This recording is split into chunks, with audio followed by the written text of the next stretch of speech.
அபி என்ன பண்ணுறாங்க, தொடர்ந்து வந்து ராகவ் வந்து பேசுனதோ, அவங்கக்கிட்ட ரொம்ப திமிரா நடந்துக்கிறதையும் பற்றி யோசிச்சுட்டு இருக்காங்க.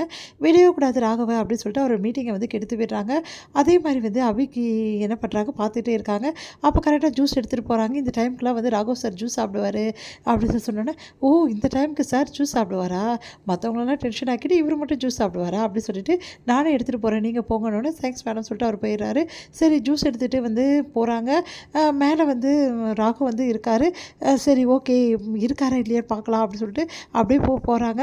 பார்த்தா வந்து ரூமில் இல்லை, அப்பா நல்ல காலம் ரூமில் இல்லை, நம்ம காரியத்தை நிறைவேற்றிடலாம் அப்படின்னு சொல்லிட்டு அங்கே வந்து அவரோட வந்து அந்த கோட் வந்து போட்டிருக்கு. ஓ இந்த கோட்டை போட்டுருந்தேன்னா மீட்டிங் போகணும்னு சொல்லிட்டு ஓவராக சீனாக போட்டிங்க அப்படின்னு சொல்லிட்டு இப்போ பாருங்கள் என்ன பண்ண போகிறேன் அப்படின்னு சொல்லிட்டு வந்து கடவுளே என்னை மன்னிச்சிடு, அவரோட வந்து திமிர அடக்கத்துக்கு தான் இதெல்லாம் நான் செய்கிறேன் அப்படின்னு சொல்லிட்டு வேண்டிக்கிறாங்க. உடனே வந்து என்ன பண்ணுறாங்க, கோட்டோட பேக்கெட்டில் வந்து ஃபுல்லாக வந்து அந்த ஜூஸை ஊற்றி வச்சுட்டு வெளியே வந்துடுறாங்க. வெளியே வரும்போது கரெக்டாக ராகவ் வர்றாரு. ராகவை பார்த்துட்டு ஒன்றுமே புரியாமல் அப்படியே வந்து கிளாஸோடு அப்படியே நிற்கிறாங்க. உடனே கிளாஸை மறைச்சிக்கிறாங்க. உடனே பார்த்துட்டு போறியா அப்படின்னு சொன்னோன்னே நீங்கள் போங்க அப்படின்றாங்க. 2 பேரும் முட்டிக்க பார்க்குறாங்க. முதல்ல போறியா, ஒழுங்காக கூட உனக்கு போக கூட தெரியல, நடக்க கூட தெரியல, இவருக்கு நல்லா நடக்க தெரியும், வந்துட்டார் சொல்கிறதுக்கு அப்படி சொல்லிட்டு போகிறாங்க. அடுத்து வந்து ராகவ் வந்து கோட்டை எடுத்து போட்டுக்கிறாரு. போட்டுட்டு டைம் ஆகிடுச்சு அப்படின்னு சொல்லிட்டு கீழே இறங்கி வரத்துக்காக வராரு.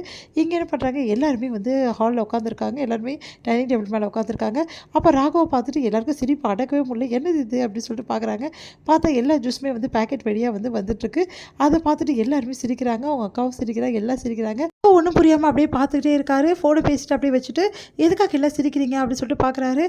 முதல்ல ஒன்று நீ பார்த்துக்கோ, அப்போ நீயே சிரிப்பே அப்படின்னு சொல்லிட்டு அவங்க அக்கா சொல்கிறாங்க. என்ன சொல்கிறாங்க அப்படின்னு சொல்லிட்டு அப்படியே பார்க்குறாரு. பார்த்தா ஜூஸ் ஃபுல்லாகவே வந்து அப்படியே வந்து அந்த கோட்லாம் வழிஞ்சு கீழெல்லாம் வந்திருக்கு. அதெல்லாம் பார்த்துட்டு அப்படியே ஒன்றும் புரியாமல் யோசிக்கிறாரு.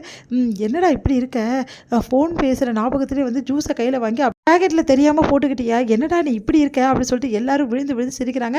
லாவணியா வந்துடுறா, அவங்களும் பார்த்து சிரிக்கிறாங்க. எல்லாரும் பார்த்து சிரிக்க வச்சுனா என்னை எப்படிலாம் கிண்டல் அடிச்சிங்க, அதுக்கு தான் பதிலுக்கு பதில் அப்படின்னு சொல்லிட்டு அபி வந்து பார்த்து முறைச்சி நிற்கிறாங்க. நான் ஜூஸே குடிக்கல, அப்போ இப்படி அப்படின்னு சொல்லிட்டு ஒரே குழப்பம் அடைஞ்சிட்டு ராகவ் யோசிச்சுட்டே இருக்காரு. ராகவ் அந்த வந்து கோட்டை என்கிட்ட கூட்டுறா அப்படின்னு சொல்லிட்டு அவங்க அக்கா வாங்கிக்கிறாங்க. சாப்பிட்றா உட்காந்துன்னு சொல்லி சாப்பிட போகிறாங்க. அப்போ வந்து யோசிச்சுட்டே இருக்காரு. என்னடா யோசிச்சுட்டே இருக்க, எனக்கு ஒன்றுமே புரியல என்ன நடக்குதுன்னு சொல்லிட்டு அப்படி சொல்லிட்டு யோசிச்சுட்டு இருக்காரு. சரி ஓகே எனக்கு வேணாம் எதுவும் அப்படின்னு சொல்லிட்டு கிளம்புறாரு. உடனே வந்து சரி மறுபடியும் பார்த்து சிரிக்கிறாங்க லாவணியா. என்ன லாவணியா உனக்கு திமிரு அதிகமாகிடுச்சு இப்படி சிரிச்சுட்டு இருக்கா அப்படின்னு சொல்லிட்டு சமையல் டென்ஷன் ஆகிறேன். இல்லை நான் ஜூஸை ஊற்றிட்டல, உங்களுக்குலாம் லேட்டாக போச்சுன்னா நான் ஜூஸை வந்து என் மேலே பட்டது, நான் ஊற்றுறேன்னு சொல்கிறேன், யாரும் கேட்க மாட்டேங்கிறீங்களா அப்படின்னு சொல்லிட்டு அங்கே வந்து போயிடுறாரு. என்ன இவன் கோவப்படுறான் அப்படின்னு சொல்லிட்டு பார்த்துட்டே இருக்காங்க. நீங்கள் செய்கிற தப்புக்கு எல்லாருமே கோவப்படுறீங்களா அப்படின்னு சொல்லிட்டு சமையல் டென்ஷன் ஆகிடுறாங்க. பார்த்துக்கிட்டே வந்து அபி அடுத்து வந்து சரி ஓகே அப்படின்னு சொல்லிட்டு யோசனை பண்ணிவிட்டு உள்ளே போகிறாரு. உள்ளே போனோன்னு ஒரே யோசனையாக இருக்குது, எப்படி நான் ஜூஸ் ஊற்றிக்க முடியும் அப்படின்னு சொல்லிட்டு யோசிச்சுட்டே போகிறாரு. அடுத்து வந்து என்ன பண்ணுறாரு, ஆகாஷ் வந்து சாவி எடுத்து வந்து கொடுக்குறாரு. இந்த மாதிரி வண்டியில் என்ன ப்ராப்ளம் அப்படின்னு சொல்லிட்டு கேட்டோன்னே, இந்த மாதிரி ஒன்றும் ப்ராப்ளம் இல்லை, யாரோ வந்து துணியை வந்து உள்ளே வந்து அப்படி போகிற இடத்த காற்று போகிற இடத்துல வச்சுட்டாங்க, நல்லா டைட்டாக வச்சுட்டாங்க, அதனால தான். யார் வச்சுருப்பா, எப்படி நடந்திருக்கு ஒன்றும் புரியலையே அப்படின்னு சொல்லிட்டு யோசிக்கிறாரு. சரி யார் வச்சுருப்பா தெரியல அப்படின்னு சொல்லிட்டு சொல்லிடுறாரு அவர். அடுத்து வந்து யோசிச்சுட்டே இருக்காரு. எல்லாத்தையும் நினச்சி பார்க்குறாரு. அபி வந்து வந்தது ரூமுக்கு, அதுக்கப்புறம் கையில் வந்து ஜூஸ் வந்து அந்த கிளாஸ் இருந்தது, எல்லாத்தையும் நினச்சி பார்க்குறாரு.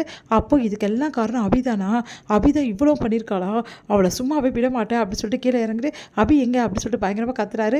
ஏன்னா இப்படி கத்துற, வீட்டில் உள்ளவங்க கேட்குறான், அவள் இப்போ தானே போனா அப்படின்னா, போயிட்டாளா இன்றைக்கி தப்பிச்சிட்டாளா, அவளை பார்த்துக்கிறேன் அப்படின்னு சொல்லிட்டு செம்மையாக டென்ஷன் ஆகிறாரு. இங்கே வந்து அபி ரொம்ப சந்தோஷமாக வீட்டுக்கு போகிறாங்க.